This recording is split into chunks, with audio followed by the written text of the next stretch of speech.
Hey, this is Aaron, and today I'm going to do a shaky cam interior walkthrough in the brand new Ford Maverick. This is the 2022 model, and it's the hybrid. The Ford Maverick is brand new. Ford just came out with it. In fact, you cannot buy this right now. They have sold all of their manufacturing, which means you have to wait until somewhere around probably July or August and order a 2023 model. But you'll be getting the same thing because I don't think they're going to change much. Anyway, the hybrid is phenomenal. Wonderful fuel economy. This is a tiny truck. It's a little compact. It's comparable to the Hyundai Santa Cruz, which is also new. You should have already seen a video on that. And yeah, this is a very specific truck, and what I mean by that is it's a very specific market. So anyway, this is a walkthrough of the interior. I'll have an exterior walk around, sort of, not really a walk around because it's terrible windy, but I will have an exterior video of this where I talk about more of the features and stuff on the outside, and I'll in that video look at a Monroney. And I don't think the Monroney that came with this has pricing on it. I had to look all of that stuff up. But long story short, if you buy it the way I'm sitting in it right now, it's about $28,000. That is cheap because this starts under 20, just so you know. All right, so let's just walk through because the interior is very unique here. So I really want to capture that. So let's walk through it. We'll go, the usual format. If you haven't seen it before, just watch. So starting over here, here's the doors and handles and stuff. You see this gap right here, which is kind of neat. I really like kind of the layout of the interior, the look of it. I'll get more into that. So you got door handle and door locks. That's kind of the usual Ford position for most of their SUVs. And then down here, you see the windows. Right, and then here is the mirror control, and you can lock the windows with that button up here. So you choose your mirror and adjust it and lock the windows up there. This is the door handle for pulling it shut. There's the first of the speakers. There is the hood latch release down there. You pull it twice, and then up here, this is your lighting controls. So you can see, you turn this and you pick one of these. Right now it's on automatic, but you can pick off and markers only and so on. And then over here you have your dimmer switches for the dashboard. Also does the infotainment. Over here you have your cargo light, and down here this pops the fuel port. Now, up here's the first of the vents. I kind of want to look at these. The orange striping is, this orange highlight is going to happen throughout on this one. It's pretty great. I really like it. Some people think it sucks, but whatever. So your adjustment is up and down, right? And you can close it all the way like that, open it all the way like that, and point it to where you want it. So pretty simple, but a little bit different than what we've seen in other Fords. Now, looking at the steering wheel, you can see over here, this is all cruise control. This does not have adaptive cruise control, but you can get that in some of the higher packages. There you go, packages. In some of the higher packages, there is a dynamic, or what does Ford call it? Anyway, it's adaptive cruise. Ford has a name for it, but it's adaptive cruise control. Slows down and speeds up according to traffic. So here's the cancel button here. This turns it on and off. Set, up and down, resume, pushing in the middle. These are volume controls for your infotainment, and then this mutes the volume. That's separate from phone. The phone is over on the other side. So kind of interesting that they would split these like this. This does actually mute phone calls, FYI. Over here is where your phone is, which is also the track and seek. So jumps tracks or goes through the stations or whatever. And then this is the voice activation. This has Sync 3, Ford's infotainment right there. And the voice voice activation or voice control, whatever, is pretty good, actually. So it's not terrible. Up here, you have driver information screen controls. I'll show you some more of that. This is the menuing for that. You go up and down, you select. Here's a back button. The driver information screen is that big part right in the middle right there. Over here, you got your washer wipers. So you pull it to squirt the front, you adjust it by moving this, which can be done from either side. There's a back and a front little tab right there to grab, and then up and down for the various speeds for the washers. Over here, on this dongle, you got your signal turns. Because that's the order you use them in. So up and down for those. Back and forth for brights. So one off pulling towards you, push it back to turn them on, and then turn them off again, I guess. And then over here is your lane keeping assist right here. It's not really an assistance, it's more like a lane keeping beep at you because you went over the line thing, but you get the idea. Now, instrument cluster. This is not a digital instrument cluster despite the look, but it has all the properties of a digital one in meaning you can actually see it. There's not a whole lot of reflection at all. I know on camera it kind of looks like there's reflection over here, but that's as bad as it's going to get. You can see these all the time. It's a great cluster. So over here, instead of a tachometer, you see you have a power meter. Pretty common in hybrids now. When you're braking, it will go through the green zone, and then physical brakes will happen more down here. One thing that I noticed is you will not feel a difference between physical and regenerative braking, which is cool, but also kind of a downer. I would like to have just feedback from my foot as to which zone I'm in, instead of having to look away from the road to see this. Over here is speedometer. You can see it's a regular speedometer on top, and Canuck miles per hour right there in the middle. And then these down here stay here all the time as well. Let me get my finger out of the way so it focuses. These stay down here all the time. Anyway, engine heat is over there. Fuel is over there. Engine heat meaning water heat, of course. And then across the bottom, you can see the gearing. So it tells you what gear you're in. You cannot manually shift this. I found no way to do that. Which sort of makes sense because it is a continuously variable transmission. It is not a geared transmission. So if it did let you shift it, it would just be faking gears. It would just be making them up anyway. Because those gears don't actually exist. So in a CVT, I'm not going to explain how that works, but in a CVT, there are no gears. All right. So up here, this is the driver information screen I was talking about. Now you can see for me, I prefer digital speedometer, so I've been leaving it there. But you can look through all kinds of stuff. I'm just going down through here. And here's some driver assist stuff. Here's your audio, which I've turned off, of course. Here is my phone. Ha, ha, ha. You like the name? My kids think it's awesome. And some vehicle settings, you can go through those. On any of these, you just push OK right there and go through it. Excuse me. And then here's some mileage info. This is not my best, obviously, but this is my average, honest, for this week. This is my average fuel economy driving around in this. A lot of my driving has been in town. I've done, excuse me, I did some freeway driving. About half of the mileage you see was freeway driving, but almost all of this was stop and go around town, parked in parking lots waiting for my kids, that sort of thing. Now, if I push the menu button here, then you'll see this changes and you can go through an actual menu for whatever you are in. So if I'm in my view, if I'm in my view, my usual spot, and I hit menu, it goes through this and I can walk through a lot of stuff. You can see I have the EV coach turned off. All it does is pop up and tell you whether or not you're doing well in your green driving.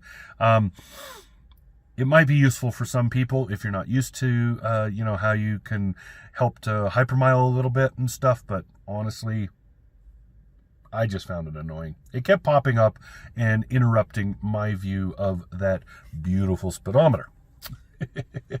Anyway, so that is pretty much the instrument cluster. There are some more options and other things in there, but I don't think you need to know them unless you buy one of these and you want to explore. Physical key in this particular model. So it's pretty cool. Check this out. I love these kind of keys, right? Go ahead, make my day. Had my finger in the screen the whole time, didn't I? So anyway, physical key, and then it started, and you don't hear an engine because it's a hybrid. Doesn't need the engine right now. I've turned the climate off and everything, so it really has no reason to run. So here is the sort of like main screen for infotainment. Hi, other camera. What's up? This is sort of like the home screen or main screen for the infotainment. What you're seeing right now is kind of the default. You can change this stuff a little bit. There's a lot of things you can do, but if you hit home, this is where you end up. Now, there is, of course, the audio screen, the phone screen, apps screen. You may want to see that. If you install mobile apps and connect your phone to it and all of that, here's where that works out. And then here's some settings. So you can go through and set a whole lot of stuff. There's a lot of cool things to set and change. Things you can personalize all over the place in this. Couple of screens worth, you can see that. So I have been using Android Auto with this a little bit, and I like it. It works pretty well.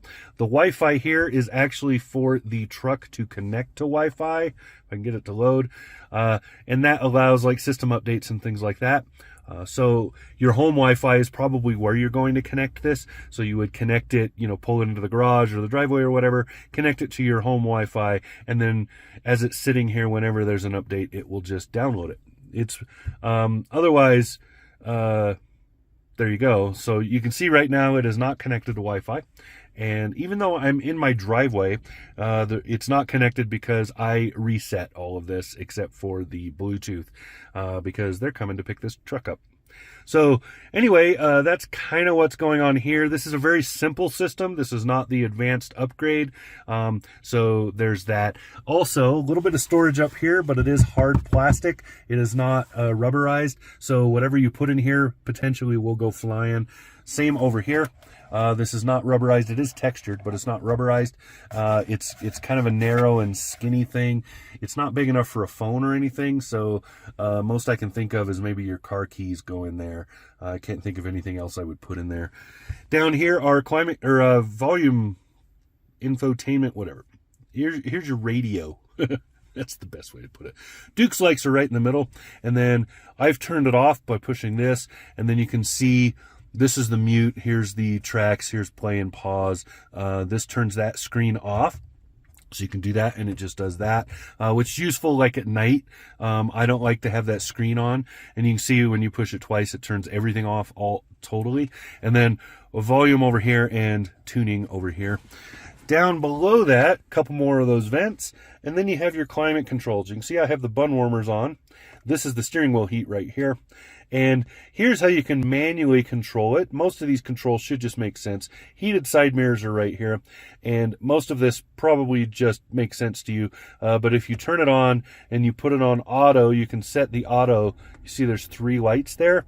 Auto will determine how aggressive it is about meeting your temperature. So if you don't want a lot of fan action, you put this on the first light. But if you don't care, you put it on the last one. And the middle one's kind of in between. So you can see the passenger side button warmers right there. And then below that, a couple of USB ports. There's a C, N, and A. And then down below that is this cool thing. So in a regular package of this truck, that'll look like that. This potentially could have a wireless charger. This one does not, but it potentially could have it. Down there is, underneath that is actually your key reset, I believe. And then this is the perfect place to put your phone. It stands up just like that. And of course, with this cool insert, it's now rubberized. It's not rubberized, otherwise it's just hard plastic. Down here is my least favorite feature of this truck. That is this rotary shifter. The reason I don't like it is it tactily feels really good. It's got a rubber round thing on it and stuff, but it's not intuitive. You have to use it a bunch and learn it, because just the shifting is weird. It's in an odd position for me. I think of a shifter as being somewhere like this on an angle or something. So it's just a little weird. Takes a while to get used to it. But right below that is the parking brake. And it's like most parking brakes, pull to set it, push to release. Over here, drink holders. You can see what size they are. They hold my coffee mug. You won't be able to get your 7-Eleven Mega Gulp or whatever in here, but you will get your regular stuff in here. Down here is an odd little storage bin. Won't fit a phone, it's too skinny, but you can drop like coins and other stuff. It is hard plastic, but it's deep, so nothing's going to go anywhere. Here's my camera lens. See how deep that is, right? And then over here are some buttons. Here you got like race mode and stuff like that. It's just your driving modes. This doesn't have race mode, it's hybrid. But there you go. And this is a little more of the traction control stuff. It is the traction control stuff. I don't know why I said a little more. It's not little more. It's just the traction control stuff. And then over here, this is an interesting one. So if I turn this on, what's going to happen is I can pull up to a stop sign or a stoplight, and I can stop and then just take my foot off the pedal. If I'm going to be there a while, it doesn't matter. It will stay stopped until such time as I either push this button and allow it to idle forward or push the accelerator and move.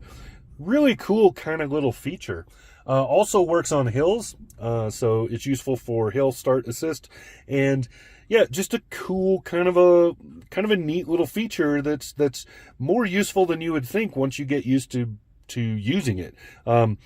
I've been turning it off when I'm driving like on the highway and stuff, and then I will turn it on when I'm around town, and it's great because you don't have to keep your foot on the brake the whole time. Keeps the lights lit and all of that, so it's cool. Anyway, here's another storage bin, more orange stuff. Here's more storage bin. This one's deep but not very big. It goes pretty far down though. You got about maybe 12 inches there, and it's a decent storage bin for the size of the car. Now what I want to look at is the overall design here. So all of this is hard plastic, right? But it doesn't look like hard plastic because they textured everything. I love the interplay between this pretty flat dashboard. Jeez, why am I having such a hard time? This pretty flat thing that's kind of a dark gray, and then it comes down and it changes to this, which is sort of a slate. It's like it reminds me of a kitchen counter. And then over here you can see how the doors are broken up, and they use those same elements were used to create that. It's really cool looking. And then this has cloth seating, which I honestly highly recommend. This is good seating. I like the bolstering. I like the feel of it. And cloth seating, it's really hard to argue with cloth seating if you've ever just compared it recently. I'm not talking about 20 years ago. I'm talking about right now. If you compared it in the last 5 or 6 years with the leather and leatherettes, this stuff is awesome. Went to a thing once with my kids, and they got to dump soda and stuff all over some car seats and see how it just rolls off of them now. Cloth. It's great. Anyway, in the back, those seats are pretty cramped, but this is a really compact pickup truck. It's not a small pickup truck. It is a compact pickup truck. Sliding rear window right there. It is manual. You grab it and push it. Goes to the side. In the middle there, you can see that's a drink holder. You pull that down, it has a couple cup holders and stuff. There are a couple of USBs and some other stuff in this particular package back there. And then the bed. I am going to talk more about the cargo bed. I will talk more about the cargo bed in the full review. Suffice it to say, while it is very small, there's a lot of interesting versatility. And then I won't even get into the whole, if you've got a 3D printer, want to make your own stuff thing that Ford's done with this. Friggin' amazing. So Yeah, very, very neat little versatile truck. It is based on the Escape, but it drives wonderfully. It drives like the Escape, which is a kind of a sporty little vehicle. This has a little, if I remember correctly, and I probably don't, but if I remember correctly, it's a 1.7 liter engine plus the hybrid stuff, electric motor and whatnots. So this is front wheel drive. If you get all wheel drive, I don't think you can get all wheel drive with the hybrid. I think you have to go to the standard one, standard gas, but really, really cool little truck. Ford did a lot with this. They thought it through and made it good. So quick comparison to the Hyundai Santa Cruz, which it is very competitive with. The Santa Cruz is sportier to drive, does not get as high fuel economy as this hybrid, of course. It is much sportier to drive, has a much better towing capacity. The towing on this is about 2,000 pounds. Towing on that Hyundai is 5,000 pounds if you get the turbo, 3,000 pounds if you don't. The bed in this is bigger than the one in the Hyundai by a little bit, 2 or 3 inches, or maybe I think it's 4 inches. But the versatility of this bed is higher because Ford did the little things, because Ford's made trucks for 1,000 years. They did the little things in the back that make sense, like places to put 2x6s for dividers, that kind of stuff. Hyundai did a really good job of supplying a billion places to tie things down. So, you know, everybody's doing a pretty good job in there, and I think it mostly will come down to what do you want out of that truck. Hyundai is aiming for a sportier market, you know, the beach goer, the that kind of thing. This is aiming more for the everyday driver who needs the versatility of a small pickup and is going to use it as that, not the, you know, weekend warrior camper and otherwise this looks cool and it's fun. Yeah, really nicely done. Ford did a great job here. I am surprised at how good this truck is. So, and look at this. I'm 6'3". Look how much headroom I got. Holy crap. So that's what I got. This has been Aaron in the 2022 Ford Maverick Hybrid. Talk to you again soon. Subscribe.